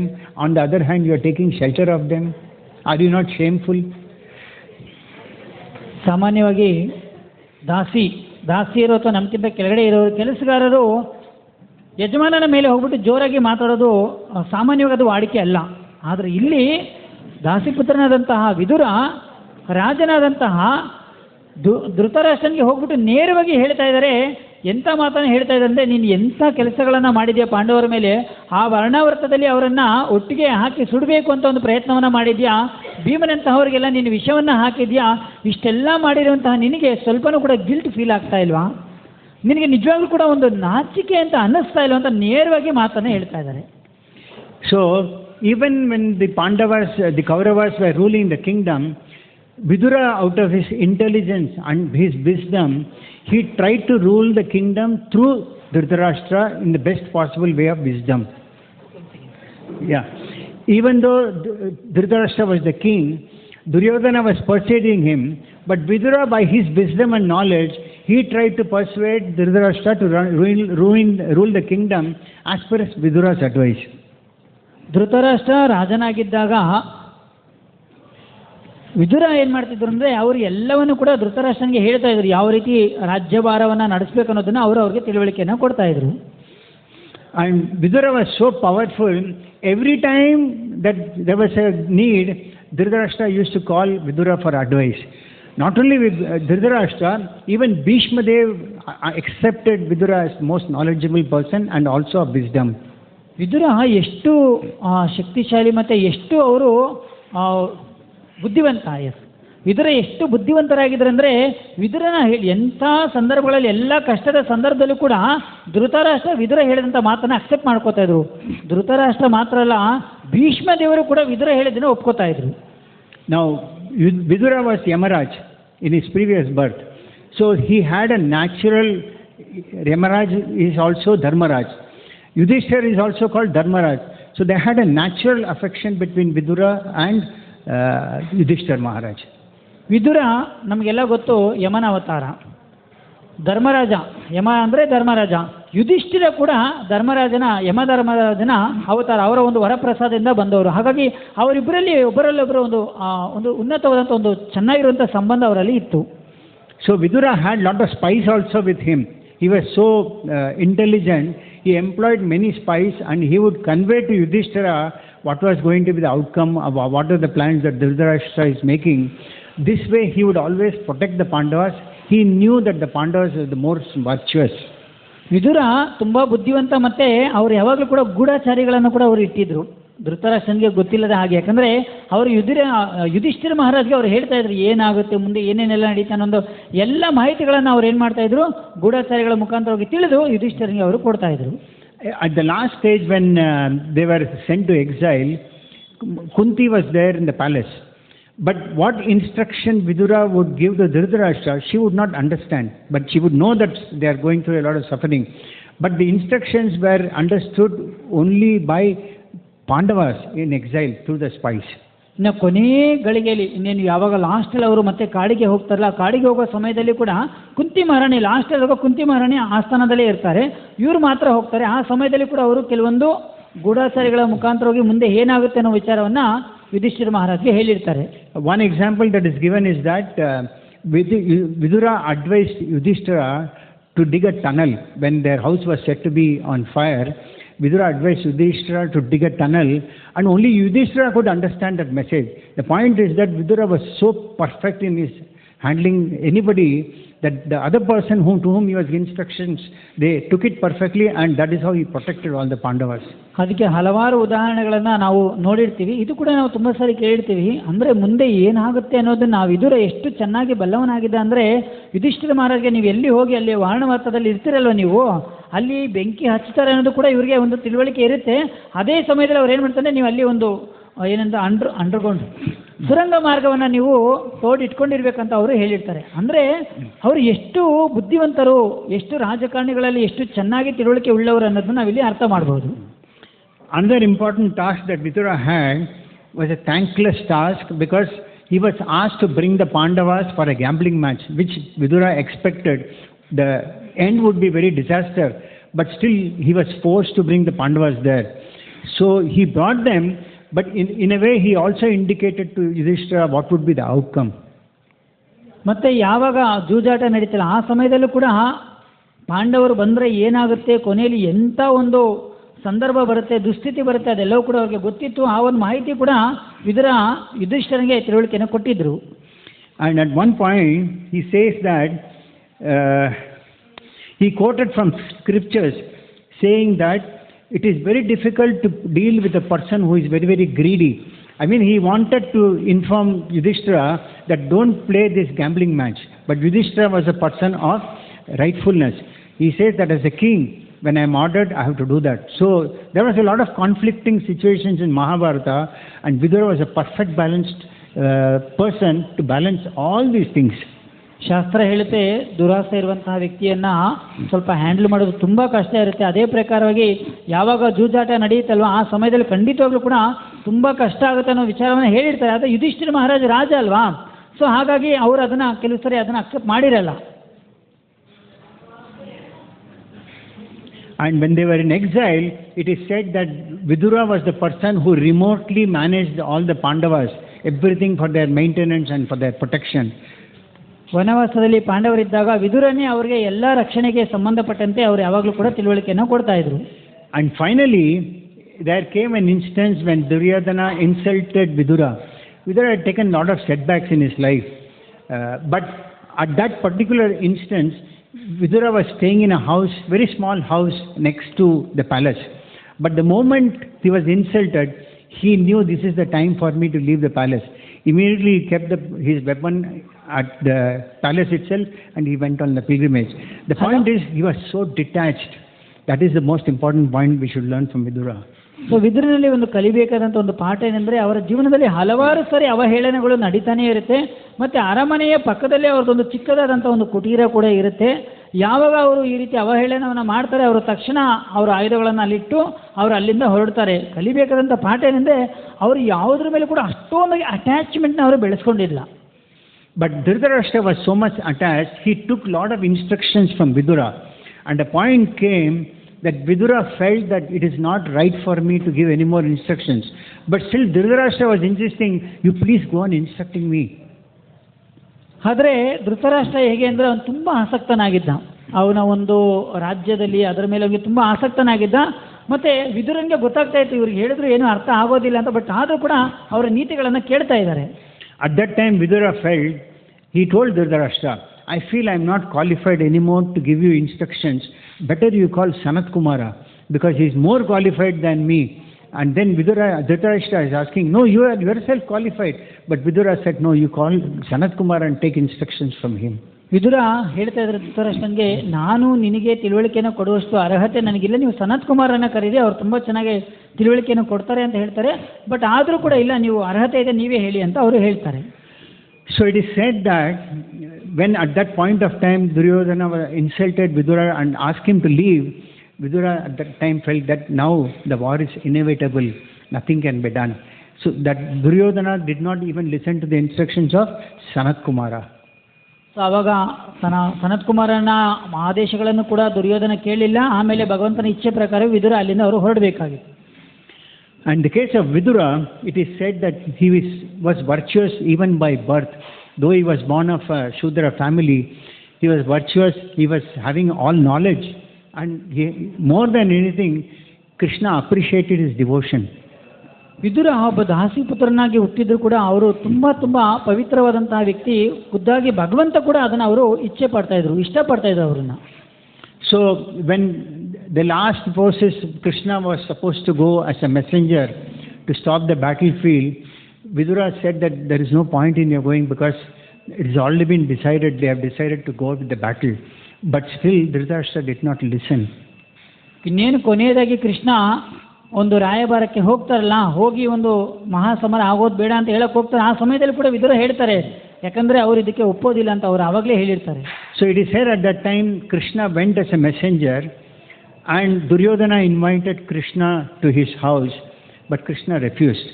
Whereas he went and spent time with Vidura and family, Vidura's family. In fact, Vidura was not there at his home at that time.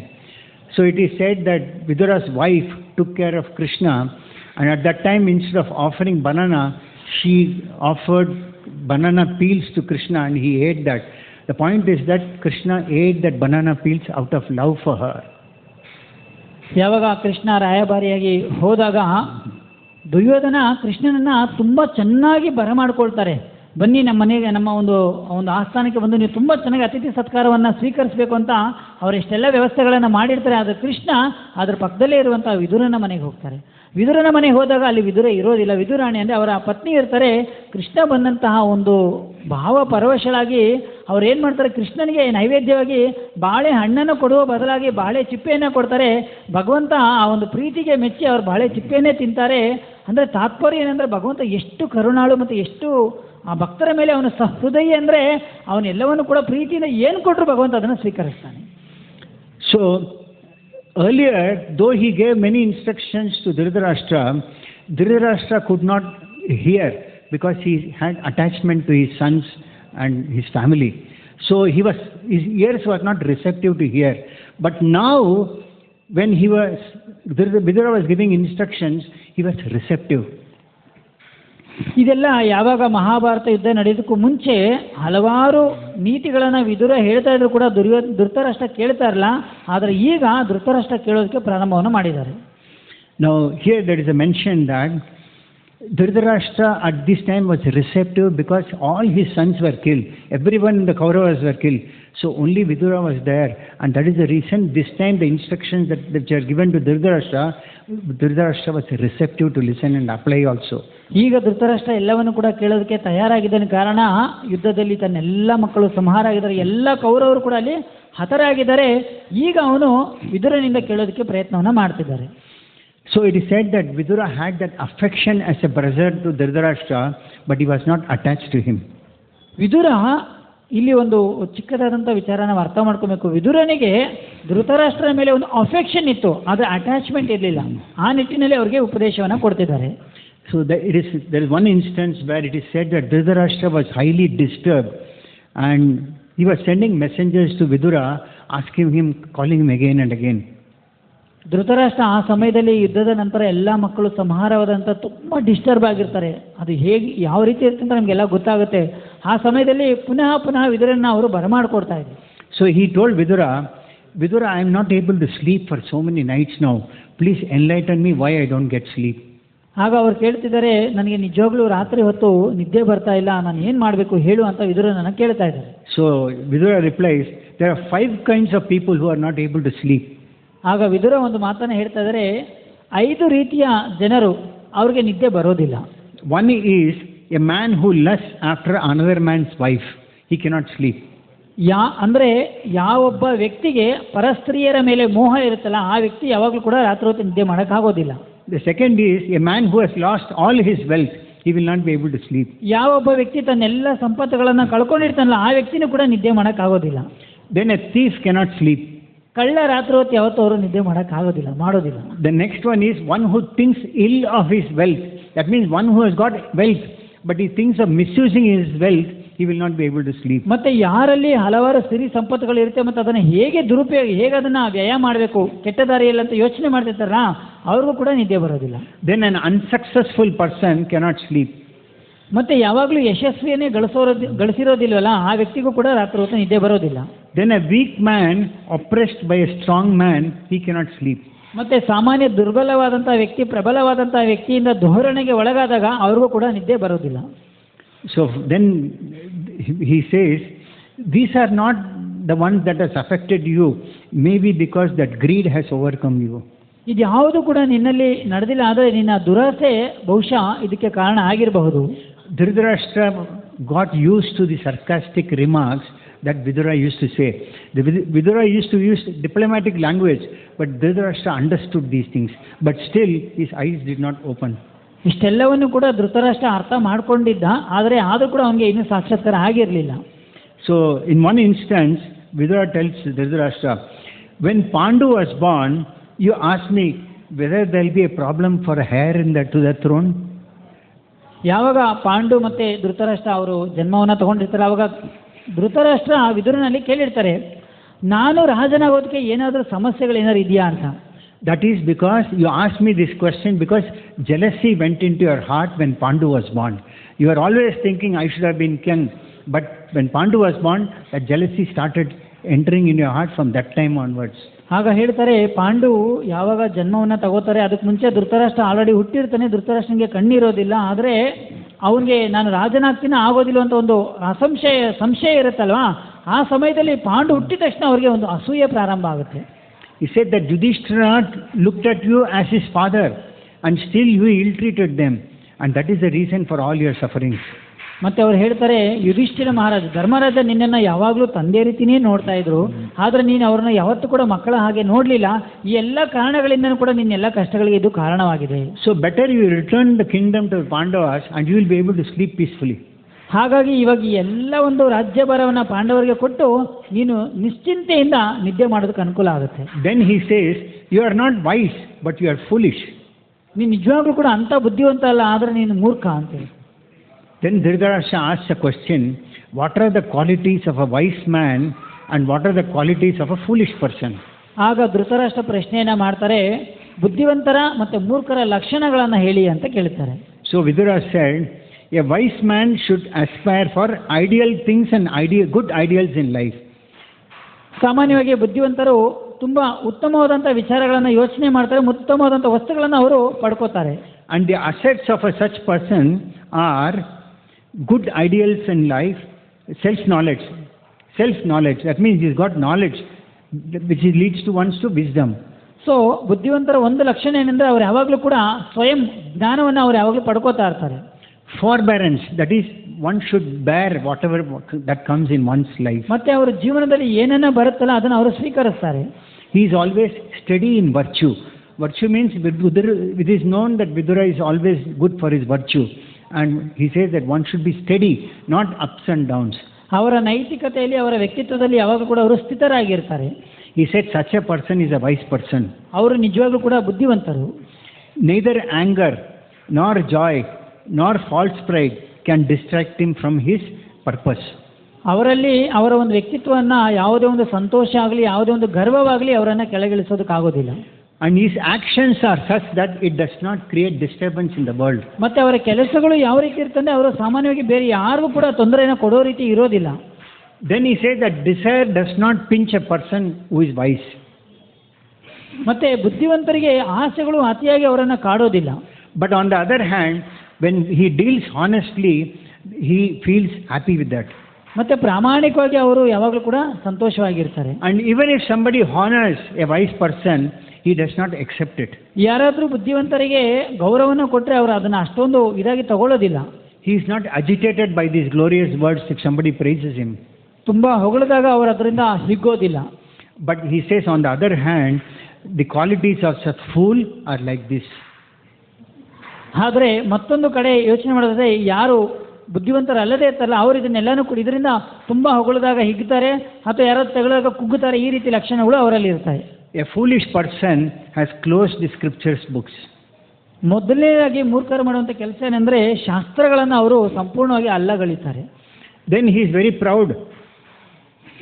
ಮತ್ತೆ ಅವರು ಯಾವಾಗಲೂ ಕೂಡ ಗರ್ವದಿಂದ ತುಂಬಿರ್ತಾರೆ. And when he wants something, he never hesitates to employ whatever means to acquire it.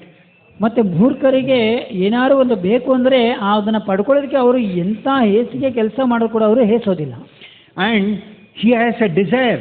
He knows that he is not qualified to enjoy that desire. But still he thinks that it is his right to enjoy. ಮತ್ತೆ ಅದಕ್ಕೊಂದು ಉದಾಹರಣೆನೇ ಕೊಡ್ತಾ ಇದ್ದಾರೆ. ಸಾಮಾನ್ಯವಾಗಿ ಧೃತರಾಷ್ಟ್ರ ರಾಜನ ಓದಕ್ಕೆ ಅರ್ಹನಲ್ಲ, ಯಾಕಂದರೆ ಅವನು ಅಂಧನಾಗಿದೆ, ಆದರೆ ಅದನ್ನು ಪಡ್ಕೊಳ್ಳೋದಕ್ಕೆ ಅವರು ಏನು ಮಾಡೋದಕ್ಕೂ ಕೂಡ ಅವರು ಪ್ರಯತ್ನ ಮಾಡ್ತಾನೇ ಇದ್ರು. And then he says that person is always envious. ಹಾಗಾಗಿ ಅಂಥ ವ್ಯಕ್ತಿ ಯಾವಾಗ ಕೂಡ ಅಸೂಯೆಪರನಾಗಿರುವನು. So this way Vidura described Dhritarashtra's qualities because he was not qualified to enjoy, but still he employed all the means to acquire that land. ಈ ಪ್ರಕಾರವಾಗಿ ಧೃತರಾಷ್ಟ್ರ ಅವನಲ್ಲಿ ಅರ್ಹತೆ ಇಲ್ಲ ಅಂದರೂ ಕೂಡ ಎಲ್ಲ ಪ್ರಕಾರವಾಗಿ ಆ ಒಂದು ರಾಜ್ಯವನ್ನು ಕಬಳಿಸ್ಕೊಳ್ಳೋದಕ್ಕೆ ಪ್ರಯತ್ನವನ್ನು ಮಾಡ್ತಾ ಇದ್ರು. Then he gives some very valuable instructions. I will try to explain it in the best possible way. He says, a wise king should discriminate two with the help of one. ಒಬ್ಬ ರಾಜ ಒಂದು ವಸ್ತುವನ್ನ ಸರಿಯಾದ ರೀತಿಯಲ್ಲಿ ನೋಡ್ಬೇಕಂದ್ರೆ ಅವರು ಈ ರೀತಿ compare ಮಾಡ್ತಾರೆ. No, he should discriminate. So he says that two means by intelligence, which is one, he should utilize to discriminate what is right and what is wrong. ರಾಜನಾದವನು ಬುದ್ಧಿವಂತಿಕೆಯಿಂದ ಯಾವುದು ಸರಿ ಯಾವುದು ತಪ್ಪು ಅಂತ ಅವ್ರು ಏನು ಮಾಡ್ತಾರೆ, ತಿಳುವಳಿಕೆನೇ ಇರುತ್ತೆ ಅವರಿಗೆ. Then he says one should control 3 with 4. One should control 3 with 4. One should control 3 with 4. First one was use 1 to discriminate 2. That means use your intelligence to discriminate what is right and what is wrong. So use 1 to discriminate 2.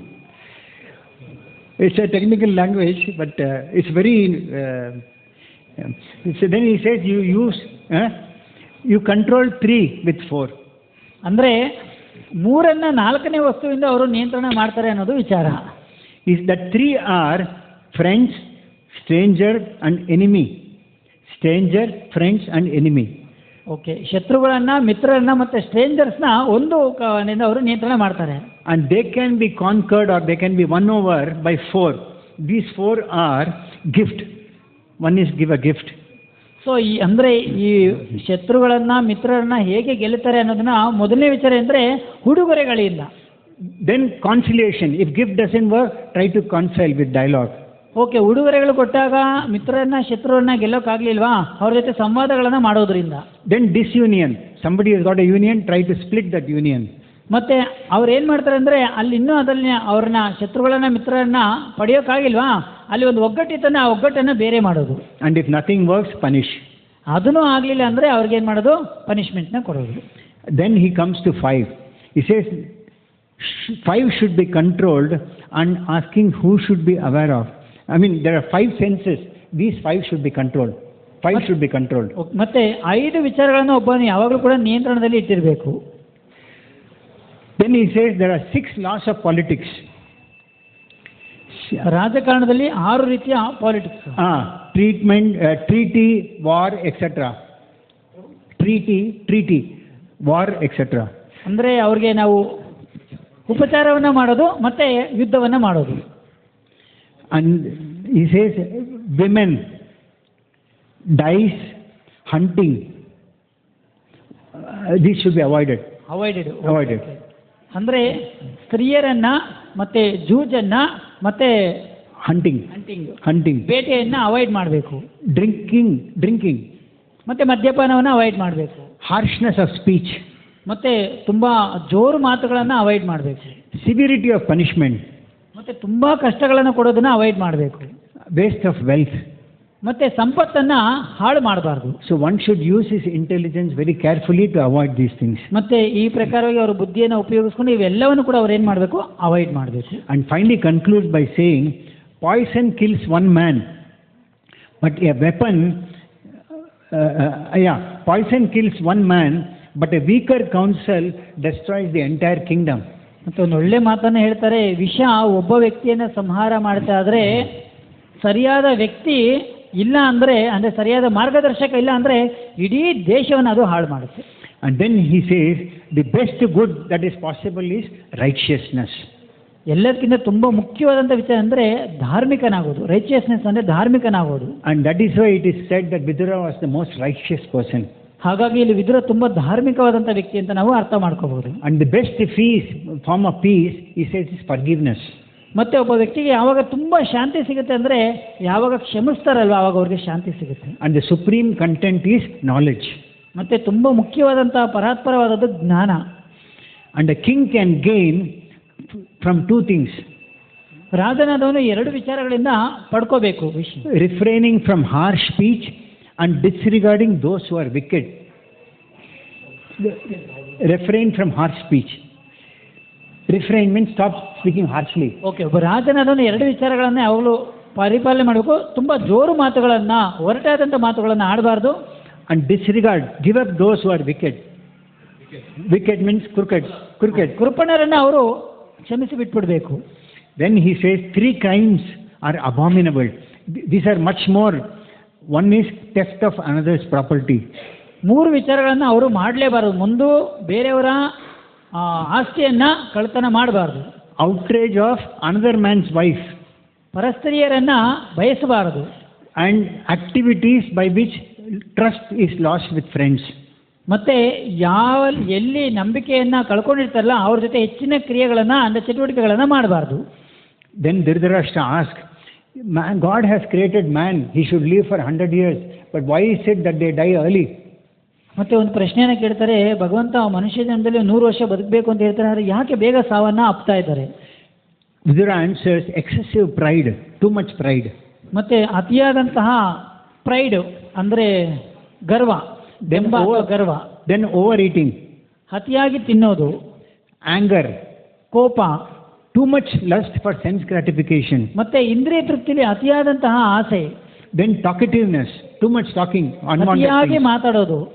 Then family dissension, problems within the family. ಮತ್ತೆ ಸಂಸಾರದಲ್ಲಿ ತುಂಬಾ ಸಮಸ್ಯೆಗಳಿದ್ರು ಕೂಡ ಇಷ್ಟೆಲ್ಲ ಇರುವಂತ ವ್ಯಕ್ತಿ ಬೇಗ ಸಾಯ್ತಾರೆ. All these reduce one's lifespan. ಇವೆಲ್ಲವೂ ಕೂಡ ಒಬ್ಬ ವ್ಯಕ್ತಿ ಆಯುಷ್ಯವನ್ನು ಕಡಿಮೆ ಮಾಡುತ್ತೆ.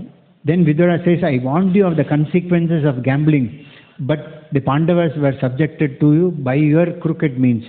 ನಾನು ಪಾಂಡವರಿಗೆ ಹೇಳಿದ್ದೆ ಈ ಒಂದು ಜೂಜಾಟವನ್ನು ಬೇಡ ಅಂತ, ಆದರೆ ನಿಮ್ಮ ಒಂದು ರಾಜ್ಯ ಇದರಿಂದ ಅವರು ಬಂದು ಅದಕ್ಕೆ ಜೂಜನ್ನು ಆಡಬೇಕಾಗಿತ್ತು. He said, your sons are like crows, whereas the Pandavas are like peacocks. ಅವ್ರು ಹೇಳ್ತಿದ್ದಾರೆ ನಿಮ್ಮ ಮಕ್ಕಳು ನಿಜವಾಗ್ಲೂ ಕಾವ್ಯಗಳ ಹಾಗೆ, ಆದರೆ ಪಾಂಡವರು ನವಿಲುಗಳ ಹಾಗೆ. You are forsaking mighty lions and instead protecting envious jackals. ನೀವು ನಿಜವಾಗ್ಲೂ ಕೂಡ ಸಿಂಹದಂತಹ ರಾಜರನ್ನ ನೀವು ದೂರ ಮಾಡಿ ನರಿಗಳನ್ನು ಹತ್ರ ಇಟ್ಕೊಂಡಿದ್ದೀರಾ ಅಂತ ಹೇಳಿದರು. Then Dhritarashtra says, a man is after all condemned, controlled by destiny. Destiny is given by Lord. ಈ ಹಣೆ ಬರದಲ್ಲಿ ಏನಿರುತ್ತೋ ಆ ಪ್ರಕಾರವಾಗಿ ಆಗುತ್ತಲ್ವಾ ಅಂತ ಧೃತರಾಷ್ಟ್ರ ಹೇಳ್ತಿದ್ದಾರೆ. At that time Vidura says, if that is the case, I advised you when Duryodhana was born, please eliminate him, but you never listened to me. ಆದರೆ ಅದಕ್ಕೆ ಆ ಪ್ರಕಾರವಾಗಿದ್ದರೆ ನಾನು ಯಾವಾಗ ದುರ್ಯೋಧನ ಹುಟ್ಟಿದ್ನ ಆವಾಗಲೇ ಹೇಳಿದೆ, ಇದು ನಿಮಗೆ ವಂಶಕ್ಕೆ ನಾಶಕ ಆಗ್ತಾನೆ, ಅವನ್ನ ಆಗಲೇ ಸಂಹಾರ ಮಾಡಂತಾರೆ, ನೀವು ಮಾಡಲಿಲ್ಲ. ಅವಾಗ I asked you to abandon him for the welfare of the whole world. ಇಡೀ ಸಾಮ್ರಾಜ್ಯದ ಒಳಿತಿಗಾಗಿ ಅವನನ್ನು ಬಿಟ್ಬಿಡು ಅಂದ್ವಿ, ಆದರೆ ನೀವು ಬಿಡಲಿಲ್ಲ. Then Dhritarashtra says, how can I abandon my sons? ಹೇಗೆ ನನ್ನ ಮಗನನ್ನು ನಾನು ದೂರ ಮಾಡಲಿ? Okay, I think, okay, I'll just conclude with my last sentence. The point here Srila Prabhupada mentions is that everyone has some aspect of Dhritarashtra in us, and everyone needs a Vidura, looking for a Vidura who can guide us with proper knowledge. And we should not be dominated by Dhritarashtra-like qualities with attachment to one's family. At the same time, one with proper knowledge should try to be affectionate, but at the same time not be attached. ಒಟ್ಟಾರೆಯಾಗಿ ಇವತ್ತಿನ ಈ ಒಂದು ಶ್ಲೋಕದಲ್ಲಿ ಪ್ರಭುಪಾದರ ಭಾವಾರ್ಥದ ಮುಖಾಂತರ ನಾವೇನನ್ನ ಅರ್ಥ ಮಾಡ್ಕೋಬೇಕಂದ್ರೆ, ಪ್ರತಿಯೊಬ್ಬರಲ್ಲೂ ಕೂಡ ಧೃತರಾಷ್ಟ್ರನಲ್ಲಿ ಇರುವಂತಹ ಎಷ್ಟೋ ಗುಣಗಳು ನಮ್ಮಲ್ಲಿ ಇರುತ್ತೆ. ಅದೇ ಸಮಯದಲ್ಲಿ ನಾವು ವಿದುರನ ಆಶ್ರಯವನ್ನು ಕೂಡ ಪಡ್ಕೋಬೇಕಾಗುತ್ತೆ. ಧೃತರಾಷ್ಟ್ರನ ಹಾಗೆ ನಾವು ಯಾವುದಲ್ಲೂ ಅತಿಯಾದಂತಹ ಆಸಕ್ತಿಯನ್ನು, ಅಟ್ಯಾಚ್ಮೆಂಟ್ನ ಬೆಳೆಸ್ಕೋಬಾರ್ದು. ವಿದುರನ ಹಾಗೆ ನಾವು ಜ್ಞಾನವನ್ನು ಪಡ್ಕೋಬೇಕು ಅನ್ನೋದು ವಿಚಾರ. In the Srimad Bhagavatam, we may speak many things which are true, but it is said truth is better. We have to take the bitter pill to live a happy life. ಭಾಗವತದಲ್ಲಿ ಈ ರೀತಿ ನಾನು ಆವಾಗಲೇ ಹೇಳಿದ್ನಲ್ಲ, ಎಷ್ಟೊಂದು ವಿಚಾರಗಳನ್ನು ರಾಜರಾಗಲಿ ಸಾಮಾನ್ಯ ವ್ಯಕ್ತಿಗಳಾಗಲಿ ಎಷ್ಟೊಂದನ್ನು ಮಾಡಬಾರ್ದು ಅನ್ನೋಂಥ ಎಷ್ಟೋ ಕಹಿ ಸತ್ಯಗಳನ್ನು ನಮಗೆ ತಿಳುವಳಿಕೆ ಕೊಡುತ್ತೆ. ಅದು ಕಹಿ ಸತ್ಯಗಳೇ, ಆದರೂ ಅದನ್ನು ನಾವು ಸ್ವೀಕರಿಸಬೇಕು. ಆವಾಗ ಮಾತ್ರ ಒಬ್ಬ ವ್ಯಕ್ತಿ ಸುಖವಾಗಿ ಸಂಸಾರದಲ್ಲಿ ಇರೋದಕ್ಕೆ ಸಾಧ್ಯವಾಗುತ್ತೆ. Then we all can become Viduras. We don't have to become Dhritarashtra. ಆಗ ಖಂಡಿತವಾಗ್ಲೂ ಕೂಡ ವಿದುರನಂತೆ ನಾವು ಕೂಡ ಜೀವನವನ್ನು ಮಾಡಬಹುದು. ಧೃತರಾಷ್ಟ್ರನ ಹಾಗೆ ನಾವು ಆಗುವ ಅವಶ್ಯಕತೆ ಇರೋದಿಲ್ಲ. Thank you all very much. Grantha Srimad Bhagavatam ki jai. ಎಲ್ಲರಿಗೂ ತುಂಬಾ ಧನ್ಯವಾದಗಳು. ಶ್ರೀಮದ್ ಭಾಗವತಂ ಕಿ ಜೈ. Any questions for a minute or two I can take. ಇವತ್ತಿನ ವಿಷಯಕ್ಕೆ ಸಂಬಂಧಪಟ್ಟಂತೆ ಏನಾದರೂ ಪ್ರಶ್ನೆಗಳು ಅಥವಾ ನಿಮ್ಮ ಏನಾದರೂ ಅನಿಸಿಕೆಗಳಿತ್ತಂದರೆ ಖಂಡಿತವಾಗೂ ಕೂಡ ಹಂಚ್ಕೋಬಹುದು. Yes, Mataji. One minute. She started. She raised her hands first. Yes, please.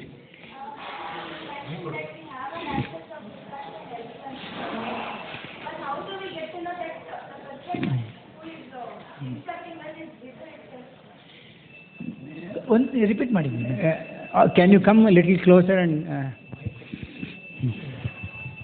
you said everybody has got some sort of a Dhritarashtra in him.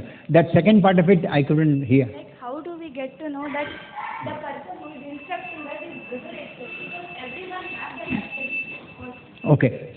The Lord is seated in everyone's heart as Paramatma. So if one's desire is genuine, the Lord directs such a person to a genuine Vidura. But in these days, we find that many people on the name of religion, they have so much of duplicity and diplomacy. To such people, the Lord sends him to crooked people. So if our desire is genuine, the Lord will make genuine arrangement. If our desire is also crooked, we will be led to such places. Dhritarashtra also became wicked because it is said, I didn't complete the whole thing. Dhritarashtra was not wicked, but Duryodhana was wicked, but he became a victim of that. ಪ್ರಶ್ನೆ ತುಂಬ ಚೆನ್ನಾಗಿತ್ತು. ಪ್ರತಿಯೊಬ್ಬರಲ್ಲೂ ಕೂಡ ದುರ್ಯೋಧನನ ಇರ್ತಾನೆ, ದುರ್ಯೋಧನನ ಆ mentality ಇರುತ್ತೆ ಅಂತ ಹೇಳಿದ್ರಿ. ಆದರೆ ವಿದುರನಂತವ್ರು ಯಾರಾದರೂ ಬಂದು ನಮಗೆ ತಿಳುವಳಿಕೆಯನ್ನು ಕೊಟ್ಟರೆ ಅವ್ರು ವಿದುರನ ಅಲ್ವಂತ ನಮ್ಗೆ ಹೇಗೆ ಗೊತ್ತಾಗುತ್ತೆ, ಇವ್ರು ಹೇಳ್ತಾರೋದು ನಮಗೆ ಸರಿನೇ ಇಲ್ವಾ ಅಂತ ಅದು ಒಂದು ಒಳ್ಳೆ ಪ್ರಶ್ನೆ ಆಗಿತ್ತು. ಅದಕ್ಕೆ ಪ್ರಭು ಹೇಳ್ತಿದ್ದಾರೆ, ನಮ್ಮಲ್ಲಿ ಯಾವ ರೀತಿಯಾದಂತಹ ಭಾವನೆಗಳು ಇಚ್ಛೆಗಳು ಇರುತ್ತೋ ಆ ಪ್ರಕಾರವಾಗಿ ನಮಗೆ ಕಾಣಿಸ್ಕೋತಾರೆ. ಉದಾಹರಣೆಗೆ ಅವ್ರು ಹೇಳ್ತಾ ಇದ್ದಾರೆ, ನಮ್ಮಲ್ಲಿ ನಿಜವಾಗ್ಲೂ ಕೂಡ ಒಂದು ಒಳ್ಳೆ ಮಾರ್ಗದಲ್ಲಿ ಹೋಗಬೇಕನ್ನುವಂಥ ಇಚ್ಛೆ ನಮ್ಮಲ್ಲಿದ್ದರೆ ಭಗವಂತ ಖಂಡಿತವಾಗ್ಲೂ ಉದರನ್ನಂತಹ ವ್ಯಕ್ತಿಗಳನ್ನು ಕಳಿಸ್ತಾರೆ. ಆದರೆ ನಮ್ಮಲ್ಲಿ ನಿಜವಾಗ್ಲೂ ಆ ಒಂದು ಇಚ್ಛೆ ಇಲ್ಲ ಅಂದರೆ ಅವಾಗ ಏನು ಮಾಡ್ತಾರೆ ಅಂದರೆ ದುರ್ಯೋಧನಂತಹ ಈವೇನು ಧರ್ಮದ ವಿಚಾರ ಇಟ್ಕೊಂಡು ಕೂಡ ನಮ್ಮನ್ನು ತಪ್ಪುದಾರಿಗೆ ಕರ್ಕೊಂಡು ಹೋಗುವಂತಹ ವ್ಯಕ್ತಿಗಳನ್ನೇ ಕಳಿಸ್ತಾರೆ. ಹಾಗಾಗಿ ನಮ್ಮಲ್ಲಿ ಇರಬೇಕಾದಂಥ ಇಚ್ಛೆ ತುಂಬ ಸರಿಯಾಗಿರಬೇಕು ಅನ್ನೋದು ವಿಚಾರ. The very fact that those who are sitting and hearing Srimad Bhagavatam is that they have a desire, genuine desire to correct themselves. ಈಗೇನು ನಾವೆಲ್ಲರೂ ಕೂಡ ಬಂದು ಇಲ್ಲಿ ಆಸೀನರಾಗಿದ್ದು ನಮಗೆಲ್ಲ ಒಂದು ಒಳ್ಳೆ ಇಚ್ಛೆ ಇದೆ, ನಾವು ಬದಲಾವಣೆ ಆಗಬೇಕು, ಒಂದು ಒಳ್ಳೆ ಮಾರ್ಗದಲ್ಲಿ ಹೋಗಬೇಕು ಅನ್ನುವಂಥ ಇಚ್ಛೆ ನಮಗಿದೆ. ಹಾಗಾಗಿ ಭಗವಂತ ಆ ರೀತಿಯಾದಂಥ ವ್ಯವಸ್ಥೆಯನ್ನು ನಮಗೆ ಮಾಡಿಕೊಟ್ಟಿದ್ದಾರೆ. Is it clear, Mataji? You asked, somebody asked a question, yes.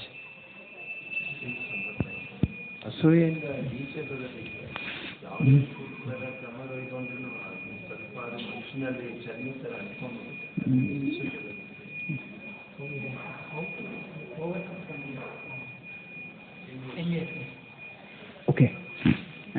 You can inform what the question ಪ್ರಶ್ನೆ ತುಂಬ ಆಳವಾದಂತಹ ಪ್ರಶ್ನೆ ಇತ್ತು. ಏನಂದರೆ ಅಸೂಯೆಯಿಂದ ಹೊರಗಡೆ ಬರಬೇಕು ಅಂತ ಹೇಳ್ತಿದ್ದೀರಾ, ಆದರೆ ಅದು ಅಸೂಯೆ ಅನ್ನೋದು ಯಾವ ರೀತಿ ಅಂದರೆ ನಮ್ಮ ದೇಹದ ಚರ್ಮದ ತೊದಲಿಕೆ ಹಾಗೆ ಅದು ದೇಹಕ್ಕೆ ಹೆಂಗೆ ಅಂಟ್ಕೊಂಡಿರುತ್ತೋ ನಮ್ಮ ಜೀವನದಲ್ಲೂ ಕೂಡ ಅಸೂಯೆ ಹಾಗೆ ಅಂಟ್ಕೊಂಡಿರುತ್ತೆ. ಹೇಗೆ ಇದರಿಂದ ಹೊರಗಡೆ ಬರೋದು? Why we become envious of other person? We become envious because we think that he has got much more opulence than what I have.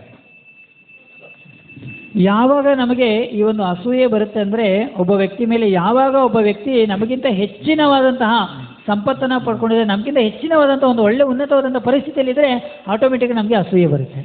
Now, Lord has given him the opulence. We have not given him the opulence. Lord has given, maybe in his previous birth, some punya he would have done. Lord would have given opulence. Maybe I have not done nice, good karma by which I have been deprived. So the right person thinks that way, that yes, it is the Lord's arrangement that he has got opulence, and it is Lord's arrangement I don't have. But by becoming envious, it's a big impediment in our devotional service. So always thinking that Lord is the cause behind this is the best way to come out of it.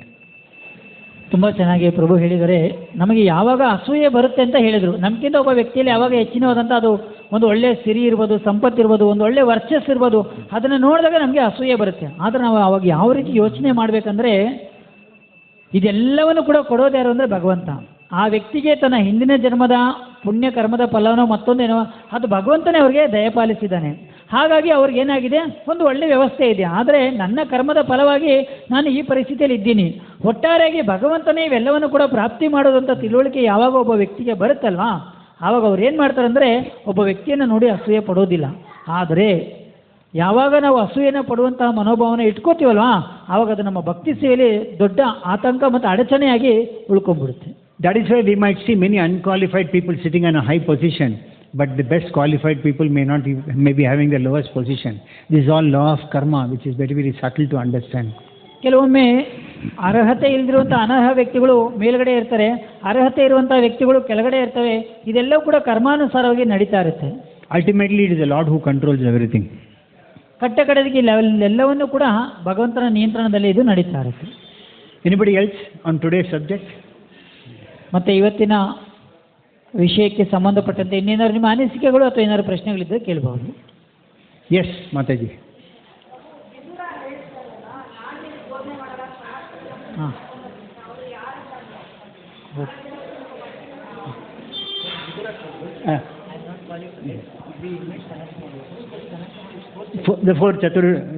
one of the four Kumaras. They are all eternally there, Prabhu. Mataji ಪ್ರಶ್ನೆ ಏನಾಗಿತ್ತಂದರೆ, ನಾನು ವಿದುರನಿಗೆ ಧೃತರಾಷ್ಟ್ರನಿಗೆ ವಿದುರ ಹೇಳುವಾಗ ವಿದುರ ಹೇಳ್ತಾರೆ, ನಾನು ನಿಮಗೆ ಹೇಳುವಷ್ಟು ಅರ್ಹನಲ್ಲ ಅಂತ ಹೇಳಿದಾಗ ಸನತ್ ಕುಮಾರ ಇದ್ದಾರಲ್ಲ ಅವ್ರನ್ನ ಕರೆಸೋಣ ಅಂತ ಹೇಳ್ತಾರೆ. ಆ ಸನತ್ ಕುಮಾರ್ 4 ಜನ ಸನತ್ ಕುಮಾರ್ ಇದ್ದಾರಲ್ಲ ಮಾತಾಜಿ, ಅವರಲ್ಲೇ ಒಬ್ಬರು, ಅವರು ಯಾವಾಗಲೂ ಕೂಡ ಚಿರಂಜೀವಿಗಳು ಶಾಶ್ವತವಾಗಿ ಇರ್ತಾರೆ, ಅವರನ್ನ ಕರೆಸೋಣ ಅಂತ ಅವರು ಹೇಳಿದ್ರು. But the point is that all even great sages even live today, and many of the positions of sages are all positions which is occupied by a qualified person.